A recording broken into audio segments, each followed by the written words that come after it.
بسم اللہ الرحمن الرحیم. ناظرین السلام علیکم. ناظرین میں ہوں عاطف عارف اور آپ دیکھ رہے ہیں CNN اردو ٹاپ نیوز. سب سے پہلی خبر، پہلگام حملے کے 5 منٹ بعد کسی پر الزام لگانا انتہائی نامناسب ہے.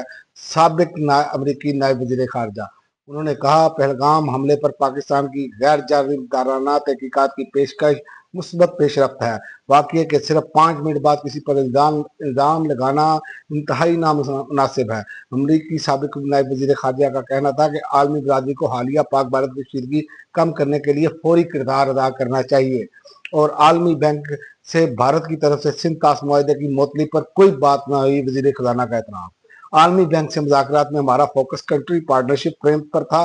ہو سکتا ہے ان کا کوئی شعبہ اس کو دیکھ رہا ہو. وفاقی وزیر خزانہ محمد اورنگزیب اور پاک افغان سرحد کے قریب سویپنگ آپریشن، مزید 17 خوارج ہلاک، تعداد 71 ہو گئی.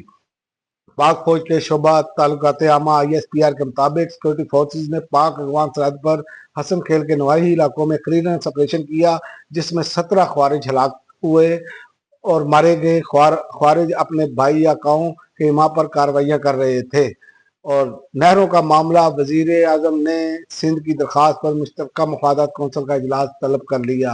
انہوں نے کہا سندھ کی طرف سے وزیر اعظم سندھ CCI اجلاس میں شرکت کریں گے جبکہ بلاول بھٹو اور وزیر اعظم کی جو بات چیت ہوئی ہے اسی کے تحت فیصلہ ہوگا.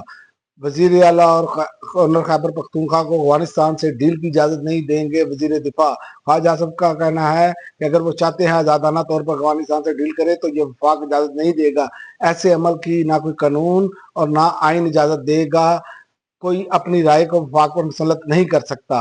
اور پاکستان اور بھارت موجودہ صورتحال میں ذمہ دارانہ حل کی طرف جائیں. ترجمان امریکی محکمہ خارجہ پہلگام میں اب پیش آئے دہشت گرد واقعے کی مذمت کرتے ہیں، بھارت کے ساتھ کھڑے ہیں. برطانوی خبر رساں ادارے سے گفتگو اور بھارت کا جنگی جنون، بھارت نے فرانس سے 26 رافیل M جنگی طیارے خریدنے کا معاہدہ کر لیا. 63,000 کروڑ بھارتی روپے مالیت کے اس معاہدے میں سنگل اور 2 سیٹر دونوں اقسام کے طیارے شامل ہیں.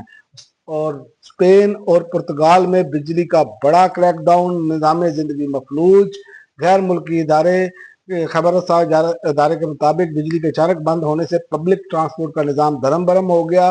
سڑکوں پر ٹریفک جام ہو گئی. ایئرپورٹس پر متعدد پروازیں تاخیر کا شکار. اسپین اور پرتگال میں کام فوری طور پر بریک ڈاؤن کی وجہ معلوم نہ کر سکے، تاہم ممکنہ سائبر حملے کے امکان کو بھی رد نہیں کیا گیا. پرتگال میں بجلی کی تقسیم کار کمپنی رین نے تصدیق کی کہ بریک ڈاؤن نے پورے آئیبیرین جزیرہ نما اسپین اور پرتگال کو متاثر کیا. فرانس کے کچھ علاقے بھی جزوی طور پر اس میں متاثر ہوئے. اب تک کے لیے ناظرین اتنا ہی. اگلے بلیٹن تک اجازت دیں. اللہ حافظ.